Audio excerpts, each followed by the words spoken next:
It is the epic of threatening disaster, ruin, and persecution, which divides the sheep from the goats, and reveals to the reverential gaze of succeeding ages the men and women of power.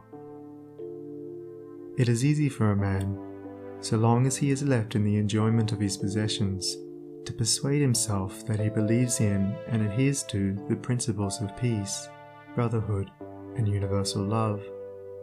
But if, when his enjoyments are threatened, or he imagines they are threatened, he begins to clamour loudly for war, he shows that he believes in and stands upon not peace, brotherhood, and love, but strife, selfishness, and hatred. He who does not desert his principles when threatened with the loss of every earthly thing, even to the loss of reputation and life, is the man of power, is the man whose every word and work endures, is the man whom the afterworld honours, reveres, and worships. Rather than desert that principle of divine love on which he rested, and in which all his trust was placed, Jesus endured the utmost extremity of agony and deprivation, and today the world prostrates itself at his pierced feet in rapt adoration. There is no way to the acquirement of spiritual power except by that inward illumination and enlightenment which is the realization of spiritual principles, and those principles can only be realized by constant practice and application.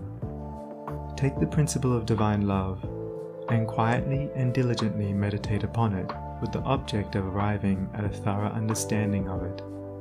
Bring its searching light to bear upon all your habits, your actions, your speech and intercourse with others, your every secret thought and desire. As you persevere in this course, the divine love will become more and more perfectly revealed to you, and your own shortcomings will stand out in more and more vivid contrast, spurring you on to renewed endeavour. And having once caught a glimpse of the incomparable majesty of that imperishable principle, you will never again rest in your weaknesses, your selfishness, your imperfection, but will pursue that love until you have relinquished every discordant element and have brought yourself into perfect harmony with it. And that state of inward harmony is spiritual power. Take also other spiritual principles, such as purity and compassion, and apply them in the same way. And, so exacting is truth, you will be able to make no stay, no resting place, until the inmost garment of your soul is bereft of every stain, and your heart has become incapable of any hard, condemnatory, and pitiless impulse. Only insofar as you understand, realize, and rely upon these principles will you acquire spiritual power, and that power will be manifested in and through you in the form of increasing dispassion, patience, and equanimity. Dispassion argues superior self-control.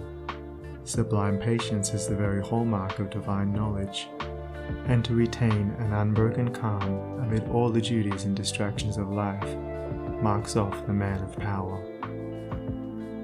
It is easy in the world to live after the world's opinion. It is easy in solitude to live after our own. But the great man is he who in the midst of the crowd keeps with perfect sweetness the independence of solitude. Some mystics hold that perfection in dispassion is the source of that power by which miracles, so-called, are performed.